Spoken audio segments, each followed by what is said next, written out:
Hello, it's Andrine, a Jewish American priestess, and today I'm coming to you just in the first week of the new moon of Tammuz, which is this hot time of summer.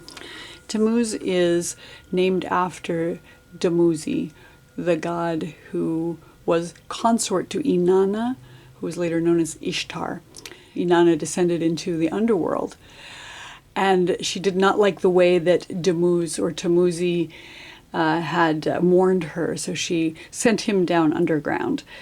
And this is the time of year when everything is hot and the leaves are drying out and the grasses are dry, and agriculturally it's a very dangerous time of year. So there's a lot of rituals around the world this time of year where there's a descent of a godlike character into the underworld, which causes death upon the face of the earth. It happens in the Celtic rituals, it happens in the Lakota Sundance ceremony, this death and rebirth cycle that happens at this time of year. So we're going to do a reading today about this heat, about this descent into the underworld. What do we find down there? What do we bring back when we go down into the underworld? And what kind of gifts can we find ourselves in this season of dying and being reborn? So I'm going to do just 2 cards today, and we're going to pull them out of the Wildwood Tarot. And then we're going to do 2 separate readings. So I'm going to shuffle first, get 2 cards out for us. I think this one wants to come right off the bat. And then we'll take a look, and then you can choose, and we'll put the timestamps down below so that you can find your reading. And there's number 2. Okay, let's see what cards came out today. So on the left we have the Page of Stones. That's known as the Page of Pentacles in the traditional tarot. I love that it's called Lynx, cat up in the tree. Page of Stones, Lynx. That's our first choice. And our second choice is the 5 of Arrows, frustration. 5 of Arrows is, of course, the 5 of Swords in the traditional tarot. Okay, so take a minute to decide which of these 2 cards is calling you today for your descent into the underworld and what gifts you will find there. And I'll put the timestamps down below for Page of Stones on the one side and 5 of Arrows on the other. And I will see you in your separate readings.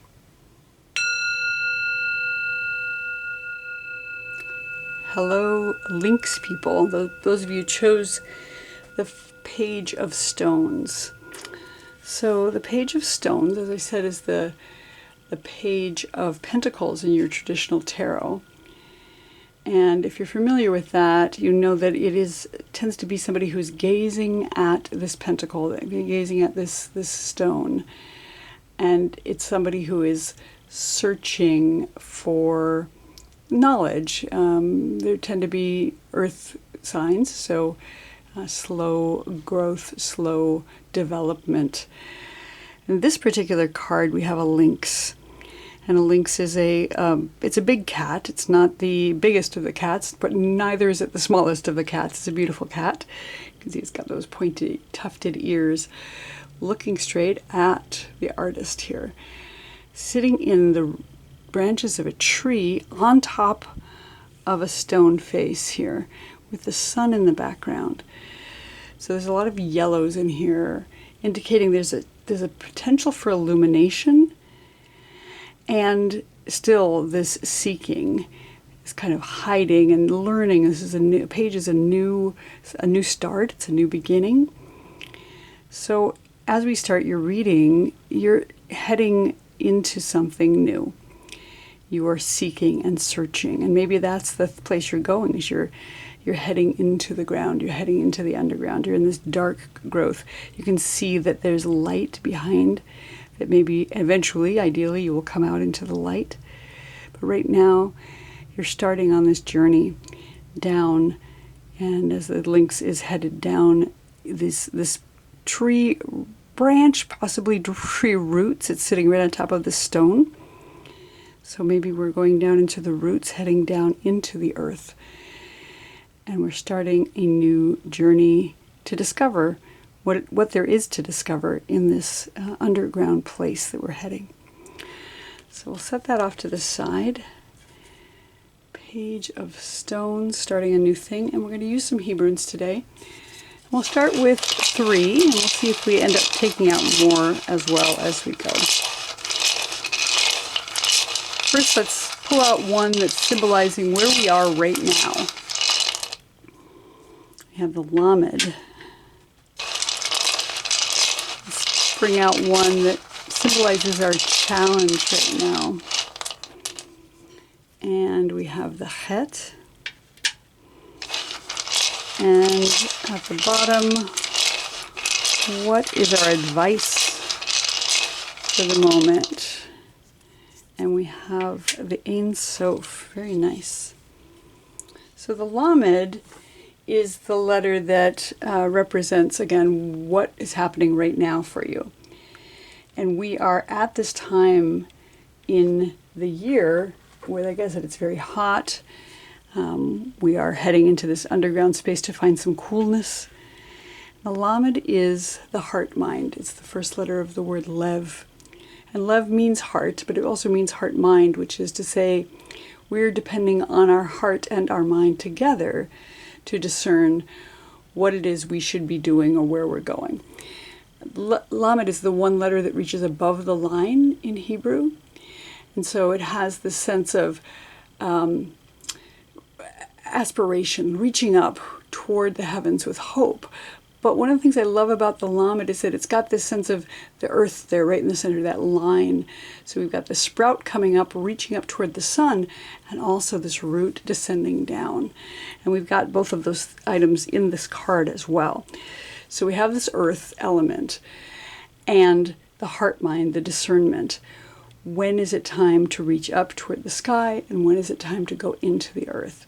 Rooting is important, and it's necessary for growth upward. So where we are right now is in this time of discernment. We're in this time of planting ourselves firmly in the ground, rooting down into the earth, finding a stability that comes from rooting into something that is known and solid.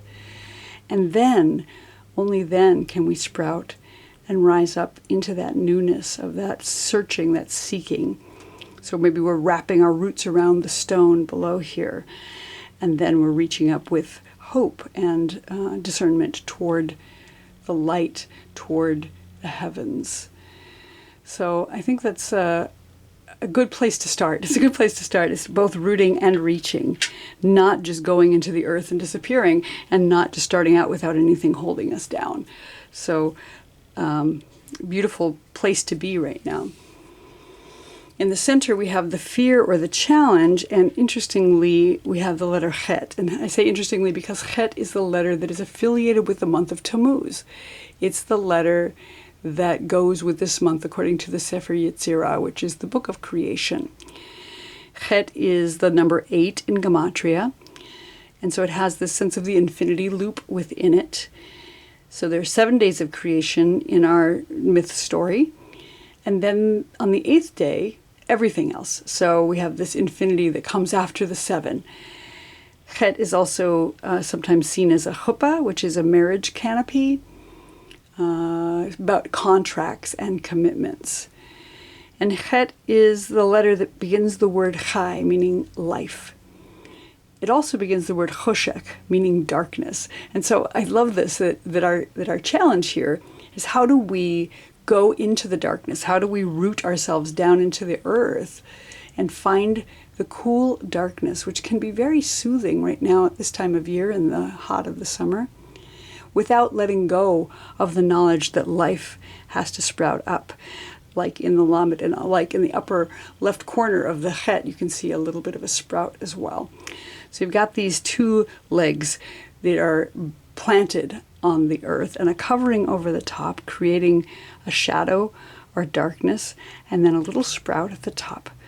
Our challenge is finding our way in the darkness, finding life in the darkness, finding darkness in the life as well, and finding a way to be committed, and to make the contracts we need to make in this hot month of Tammuz. And again, infinity loop, right? So we've got this idea of the infinite here, and that means not only the infinity of time that loops around and goes, it goes up and down and back and down and around again, so that going into the underworld and coming back out of the underworld is looped into that infinity symbol, as well as the concept of the divine being the infinite one, the one on whom we rely when we are in these cycles of darkness and then returning to life. There is no death in a way that really matters on some level if one can grasp the concept of the infinite. So going into the underworld and returning from the underworld are just part of the journey. And we're at the beginning of the journey with this page of stones. And our challenge here is, again, finding our way in the darkness, finding life in the darkness, and knowing that that shelter and finding the commitments that we can find within the darkness are the thing that will keep us going on an infinite path. So, and our advice here is the Ein Sof, which is the blank, right? It's the infinite again. So we have the infinity twice here. The infinite is the substrate. It is the blank page on which everything is written. It's like the stone. It's the stone itself that we are tying ourselves to in order to be able to carve something new out of it. And it represents infinite potential because it's this blankness, it's this unseen, this unknown.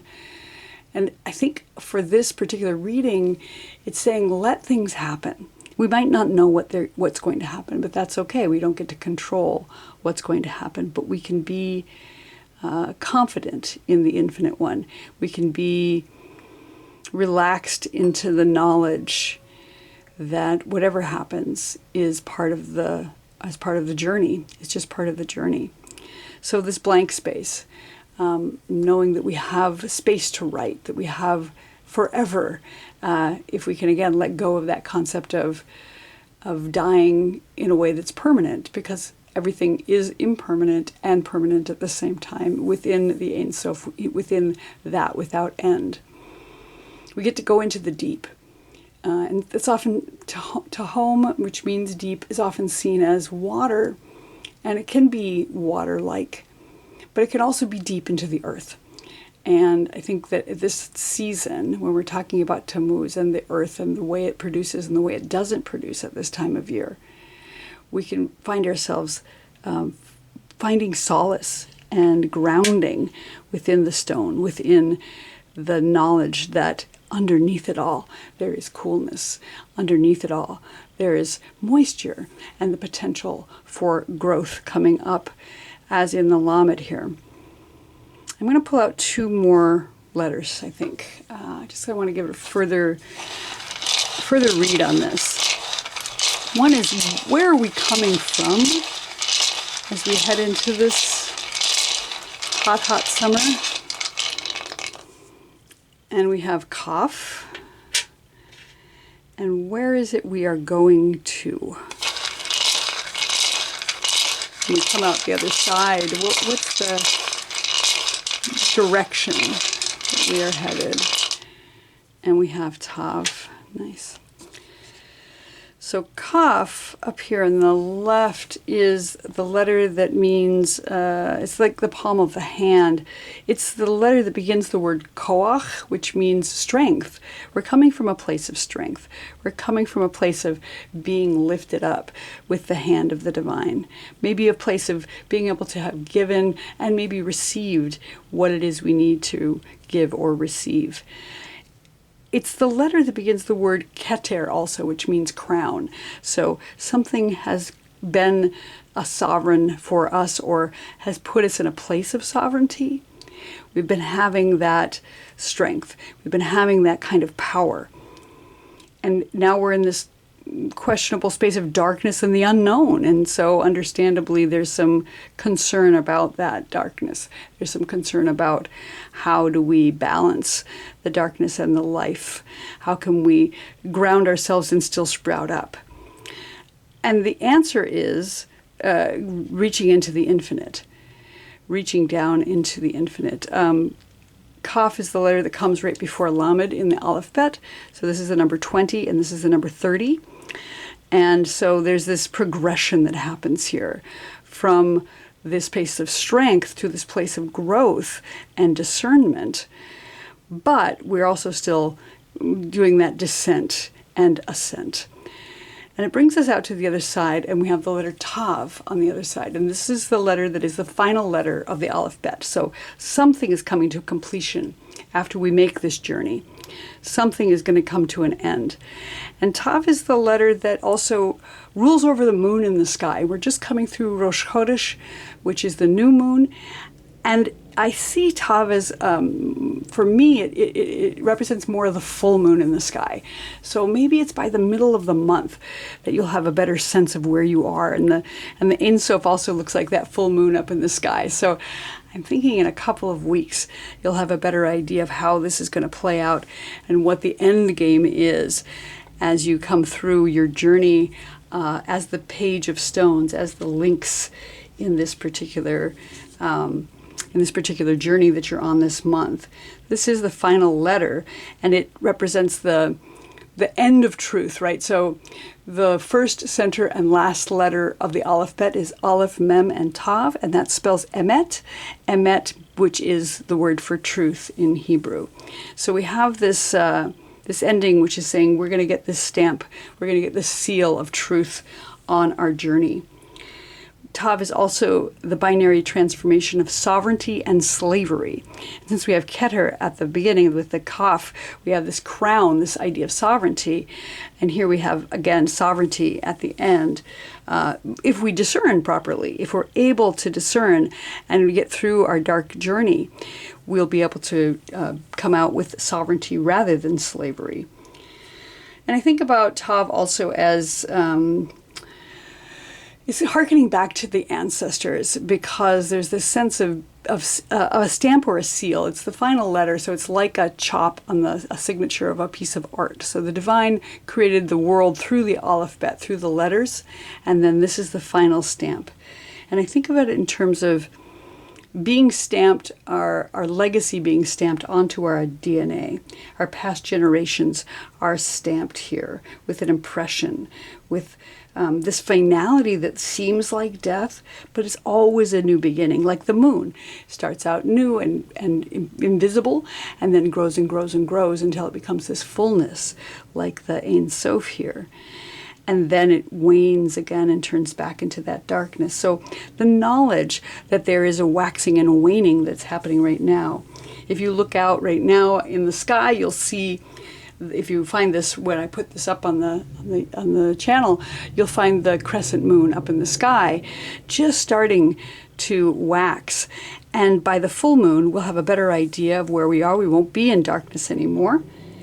And by the end of the full moon, then you'll have this clarity, I believe, that's going to come through with this finality, but also the knowledge that things come and go, wax and wane, darkness and life, beginnings and ends, rooting and growing. So, for those of you who chose the page of stones with Lynx, this has been your reading. I hope you have a beautiful month of finding your way, of rooting and rising, of going into the darkness voluntarily and allowing that unknown to become known to you as we've come from our place of strength and are moving into our place of finality. And hopefully by the full moon for you, and certainly by the end of the month, you'll have a clearer picture of where you should go next as your Lynx self in the page of stones. Thank you so much for watching. If you like this, you can like and subscribe, and I will look forward to seeing you here next time.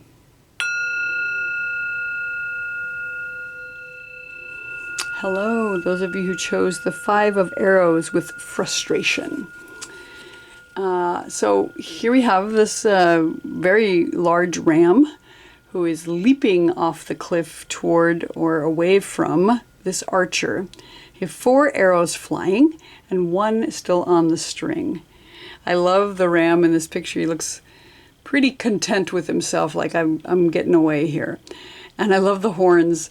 Looks like beautiful ram's horns in the form of a shofar that one might blast as we come into the end of the year, of the Hebrew year, the beginning of the new year. And I like that there's light all around him shining and clouds down below. And this archer who's apparently the one who's frustrated. It doesn't look like the ram's particularly frustrated. And as a person who identifies with a goat for a variety of reasons, or with a bighorn sheep like this, I am not feeling the frustration of the archer. The arrows are all missing the prey here. So 5 of swords in your traditional tarot is sort of a frustration, like battle has been won, but there's been some competition and nobody's really won. Somebody's picking up swords on the beach, and it's looking kind of questionable about whether winning was even worth it. In this particular card, the goat seems perfectly happy. I'm getting away, I'm winning. Although the archer is frustrated, the arrows are going every which way. He's got one more shot. But I don't think the frustration is coming from the goat. So if you identify with the goat, like I do, then maybe the frustration is coming from others who are trying to outwit you or trying to in some way harm you, and you are slipping through the cracks of their launches of arrows and coming out into the full sunshine, sparkling like a happy goat. So I think our first message here is as we go into the darkness, like as we go into this heat time, it may feel like people are firing arrows at you, and with your cleverness and your lithe ability to dodge, you can escape. If you feel like the archer in this case, well, better luck next time, I guess. I'm going to pull out some Hebrunes today to see what. We're going to start with 3, and then maybe I'll add another 2 like I did in the first reading. Our first Hebrune will be about our current situation. We had one jump out. We have the Dalet. Okay. That's where we are right now. The second one is, what's the fear or challenge in this situation? And we have Ayin. Okay. And our third Hebrune is, what's our advice right now for this moment of the heat of Tammuz? And we have Pei. Okay. So Dalet is the letter that means a doorway. It's the 4th letter in the Hebrew alphabet, and it's a pretty stable number, number 4. You've got the 4 seasons and the 4 elements and the 4 letters of the name of the divine, the 4 directions.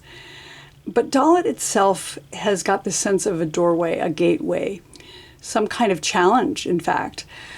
It's often seen as a transition point, so that could be a birth canal in that somebody's being born. And it can also be seen as the portal to death, out of life. So perfect for this month of Tammuz, descending into the underworld. We have some kind of transition that's happening, some kind of doorway through which you're about to enter. Dalet is this liminal space that happens between worlds, between the outdoors and the indoors, between one room and another. When we're standing in that space and trying to decide what direction to go, or at the gate or the crossroads and trying to decide where do we go from here. So that's where we are right now, where we've taken the leap, right?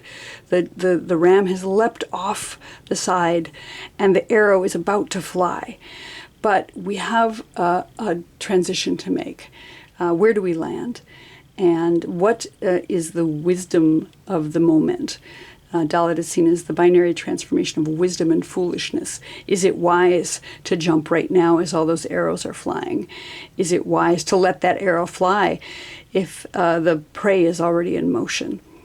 So we're in a place of decisions. We're in a place of transition and a place of discernment, transitions from one place to another, from one world to another, from one home to another. Perhaps you're in a place of having to make some decisions about where you're going to be and how you're going to behave.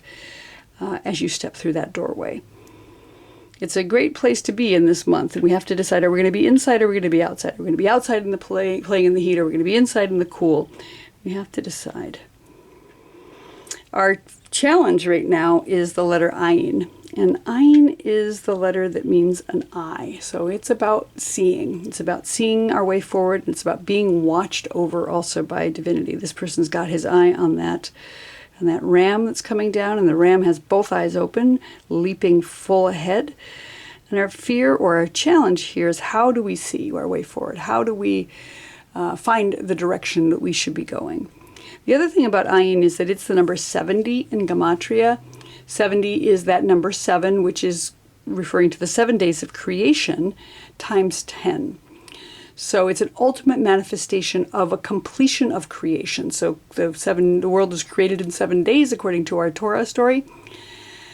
And then the rest of the time begins. So we have 7 of creation, a completion of the world creation and Shabbat rest, and then times 10, which is this ultimate manifestation of creation. Something is being finished right now. Some kind of creation is coming to an end. So maybe that's the fear or challenge, that something is coming to an end. We don't really see it yet. Maybe we're a little concerned about how it's going to turn out.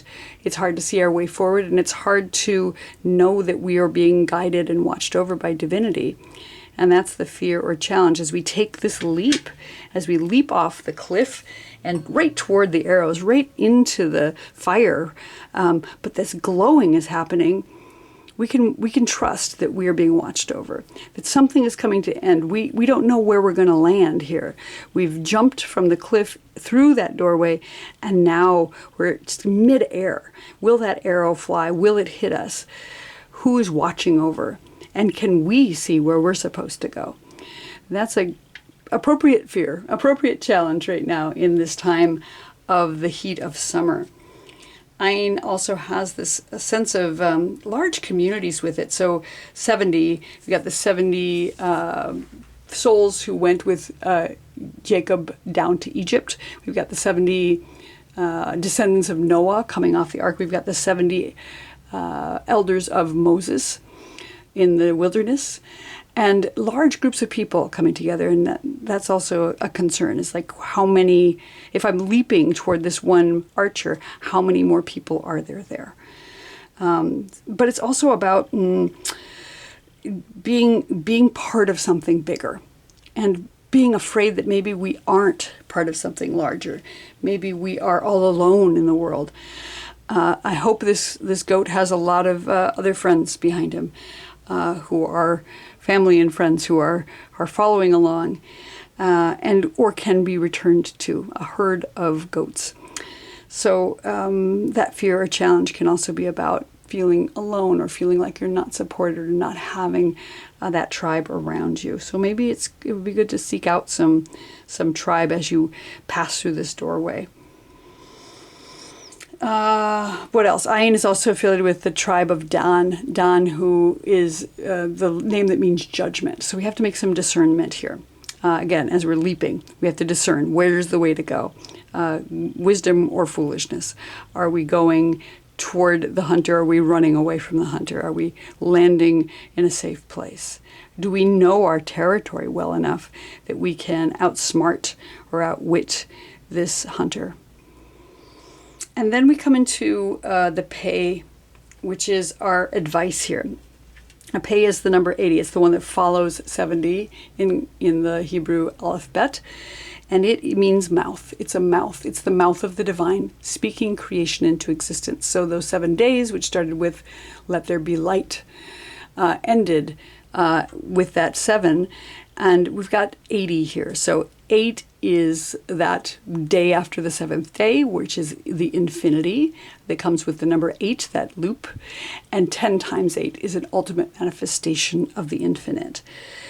It's the mouth of the divine speaking creation into existence, which we have also been given the gift of being able to speak what we would like to see in the world. And I think this is our advice here. Let's say out loud what we want to have happen, rather than saying out loud what we don't want to have happen, because I think the universe hears words, and being positive about what we'd like to see is a little bit more productive than saying, oh, I don't want this and I don't want that. Be really specific about what you would like to see in the world. Be specific about where you want to land. Be specific about not being hit by the arrows. Create through speech. Your ability is in that divine gift to you, being able to speak. And pei is the binary transformation of grace and ugliness. So this idea that one can say blessings in a beautiful and graceful way is much more productive than cursing or saying nasty, ugly things about others. So let's focus on how we would like things to be in the world rather than how we don't want them to show up, because it gives us the opportunity to bless rather than curse. I also love that pei is a spiral. Because it speaks to time, this idea of the infinite spiral of time.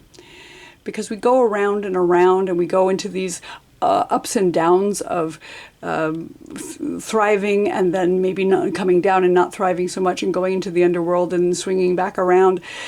The spiral of time that occurs is not returning to the same place every year, but returning to a similar place and seeing how we have grown, how our ability to bless has created a reality that brings blessings rather than cursing. So I think that's our advice right now, is to speak blessings, trust in the infinite spiral of time, and know that the infinite one is here in this number 80. Yeah, so just use your voice. Use your voice. Even if you're speaking it only to yourself, only to the universe, only to the divine, say out loud how you would like things to turn out. And then watch the universe hear you and have it unfold. I'm going to pull out 2 more letters today. One about where we are coming from and one about where we are heading to. So, where are we coming from as we step into this month of Tammuz? We have the Vav. Okay, and where are we heading to as we finish this month eventually? We've got the Tzadi. So the Vav is the letter that means and. It's literally the word and in Hebrew, so it's all about connection. And it's 2 months ago, this is the letter that was affiliated with the month of Iyar. So there was a connection there, a connection piece, bringing 2 or more things together with this peg or this hook or this pin. It can be about connecting with another person. It can be about connecting with yourself as well. And it could be about connecting with the divine. So we're coming from a place of connection, feeling connected or having put stuff together. And that is where we were before we started to step through this doorway. Maybe we were together in a relationship of some sort, maybe with, again, another person, maybe with the divine, maybe with our own selves. And once we found that connection and that ability to bring together the things that needed to be brought together, we had the opportunity to then step out into the world. And I think about it also, it's interesting, it looks a little bit like the arrows. It's not quite as arrow-like as Zion, which is the previous month to now. But it's got that sense of it, this straight, very direct connection. As you let the arrows fly, it's like a vav going off into the air. But that connection is missing in this card. It has missed the person. Maybe there's been some frustration about not connecting with another in the way that you had hoped. Maybe that relationship you thought was strong and solid hasn't been working, and so it's time to exit the door or walk through a different door out into a different place. And I think that's with this frustration, with these arrows, and with this sort of deceit that comes with the 5 of arrows, that maybe there was a connection that just didn't turn out the way you'd hoped. And it's time to step through that door and find a new way. And at the end of this month, or as we come through this dark time, which is full of bright light, interestingly, we come to the Tzadi. And Tzadi is the letter that means justice. It's tzedek or tzadik, justice or a righteous person. We're coming to a place of justice at the end of this. And Tzadi is the number 90 in Gematria. 90 is, it's got that sense of, so we've got 70, 80, and 90 here. 90 is that sense of gestation with the number 9, the 9 months of pregnancy, to an nth degree. So we've got this ultimate manifestation of gestation here, a long-term gestation that's happened. We've been waiting a long time for this. And it's just, there's something good coming from it. The letter that is number 9 is Tet, which means Tov, which is good. So something really good, times 10, right? So the goodness to the 10th degree, the gestation to the 10th degree, this ultimate manifestation of something good has been gestating, and it's coming at the end of this time. Tzadi is also the letter that is affiliated with the tribe of Asher, and Asher is sort of a shortened version of Asherah. Asher means happy or joyous, and Asherah is the feminine divine that dwells in the trees. And here we have this earth, solid at the bottom here, this trunk growing up, these branches, and fruit at the top. So something really good is gestating, something beautiful and just is coming to bear fruit at the end of all of this. It's a long time coming. Sarah was said to be 90 years old when Yitzhak, her son, was born. Yitzhak, who has a tzadi in his name and means laughter, right? So we've got all this goodness coming after this dark time, after this uncertainty of stepping through the doorway, of not knowing where we've gone, not knowing that we can see our way forward. But again, if we can use our voice to speak blessings into the world and be able to transition from that which has been maybe frightening or arrows being shot at us, we're jumping into the light. We're jumping into the light, being able to see full clearly once we start speaking those blessings out loud. We can divert that frustration and come through to a place of justice and ultimate manifestation of gestation, of joy, of the feminine divine Asherah, who is the mother of the trees, who gives us oxygen to breathe and substance, takes the carbon that we exhale and turns it into their body so that we can then use those pieces for building, for fruit, for building our own bodies. It's a beautiful, beautiful ending coming here. For you who have chosen the 5 of arrows on this day of Tammuz. So again, step through the doorway as you need to. Leap if you must. Make good discernments. Know that you're being watched over by the divine, even if it's hard to see right now. Speak the blessings you need to speak. Walk away from whatever relationship has been harmful or attempting to harm you. Dodge your arrows and come through to a place of justice. And also, the justice comes with the nun that's bent over like humility, and the yud, which is the divine seed at your back. So you'll come to a place of justice and fruition in the end. Thank you so much for watching. I hope you enjoyed this. I hope you have a beautiful Tammuz, Chodesh Tov, and I will look forward to seeing you here next time.